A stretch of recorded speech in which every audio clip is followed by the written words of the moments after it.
নমস্কার বন্ধুরা, শ্রীয়ের রান্নাঘরে সকলকে অনেক অনেক স্বাগত জানিয়ে আজকে ভিডিওটি শুরু করছি। আজকে এই যে মাছটি দেখতে পাচ্ছেন, এই মাছটিকে অনেক বন্ধুরা চেনেন, আবার অনেক বন্ধুরা চেনেনও না।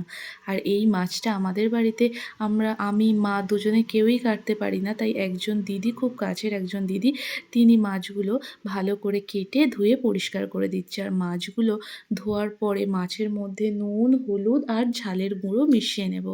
এই মাছটি খেতে ভীষণ ভালো হয়। এই মাছের মধ্যে একটিই কাঁটা থাকে, তার জন্য বাচ্চারাও এই মাছটি খেতে পারে, বড়রা তো খেতেই পারে। আর এই মাছ খেলে শুনেছি শরীরে ভীষণ উপকারও হয়, শরীরে রক্ত হয়। আর এই মাছগুলি দিয়ে আমি আজকে মাছের ঝাল বানাবো। তার জন্য রসুন, আদা, পেঁয়াজ, টমেটো, ধনেপাতা আর আলু ভালো করে কেটে ধুয়ে পরিষ্কার করে নিয়েছিলাম। আর এখানে রসুন আর পেঁয়াজের পরিমাণটা একটু বেশিই নিয়েছিলাম। এই মাছটাকে আমরা এখানে কুঁচে মাছ বলে থাকি।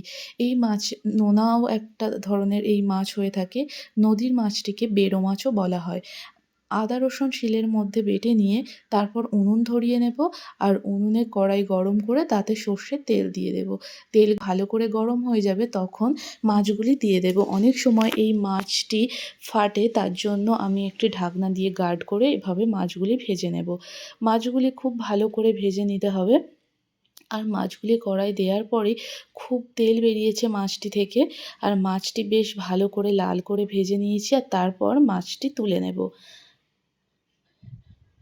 মাছটি ভাজা হয়ে গেলে ওই কড়াইতেই আরও বেশ কিছুটা সর্ষের তেল দিয়ে দেব। আর দিয়ে দেব দুটো তেজপাতা, দুটো শুকনো লঙ্কা। তারপর তেল খুব ভালো করে গরম হয়ে গেলে তাতে বেশ কিছুটা পেঁয়াজ কুচি দিয়ে দেব। আমি আগেই বলেছি এই মাছেতে একটু পেঁয়াজ কুচি আর রসুনের পরিমাণটা একটু বেশি দিতে হয়। পেঁয়াজগুলি দেওয়ার পর খুব ভালো করে একটু লাল করে ভেজে নেব। তারপর বেটে রাখা আদা রসুন দিয়ে দেব। আদা রসুন খুব ভালো করে কষিয়ে নেব। তারপর কেটে রাখা আলুগুলি দিয়ে দেব এই পেঁয়াজের উপরই। পেঁয়াজের ওপরই আলুগুলি দিয়ে দিয়েছি। আগে আলুগুলি ভাজিনি। এর মধ্যেই পেঁয়াজ কষানোর সাথে সাথে আলুগুলিও খুব ভালো করে ভাজা হয়ে যাবে। আর আলুগুলি দেওয়ার পর একটু যখন লালচে কালার আসবে, তখন তার মধ্যে দিয়ে দেব টমেটো কুচি। টমেটো কুচি দেওয়ার পর একে একে গুঁড়ো মশলাগুলি দিয়ে দেব। এখানে 1 চামচ দিয়েছি গুঁড়ো ঝাল, 1 চামচ দিয়েছি হলুদ গুঁড়ো, আর 1 টেবিল চামচ দিয়েছি নুন। এখানে ঝালের পরিমাণটা একটু বেশিই দিয়েছি। তারপর আবারও সব মশলাগুলি খুব ভালো করে কষিয়ে নেব। এই মশলা কষাতে প্রায় 15 মিনিট মতো টাইম লেগেছিল। তারপর খুব ভালো করে আলু দিয়ে মশলাগুলি কষিয়ে নিয়েছিলাম। মশলাগুলি খুব ভালো করে কষানো হয়ে গেলে মশলা থেকে ভীষণ সুন্দর একটি গন্ধও ছাড়ছিল।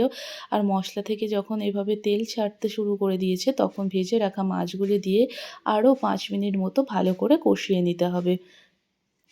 আর এই মাছটি এভাবেই ঝাল বানালে খেতে ভীষণ ভালো হয়, তাই আজকে এই মাছটি আমি ঝাল বানিয়েছিলাম।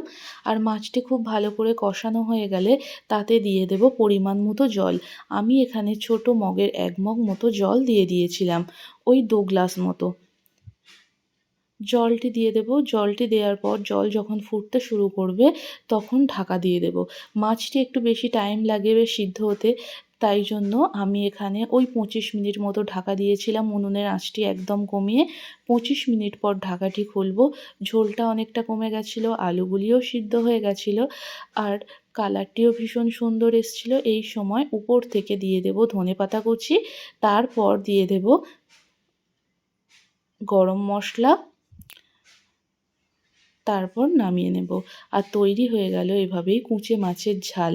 আপনারা অবশ্যই যদি কোনো দিন এই মাছটি পেয়ে থাকেন, বা আপনারা এই মাছটি খেতে পছন্দ করেন, তাহলে এই রকমভাবে একবার বাড়িতে বানাতে পারেন। এটি খেতে ভীষণ ভালো হয়। আপনারা অবশ্যই একবার ট্রাই করবেন। আর ভিডিওটি ভালো লাগলে অবশ্যই কমেন্ট করে জানাবেন। আর দেখা হচ্ছে আপনাদের সাথে পরের কোনো ভিডিওতে।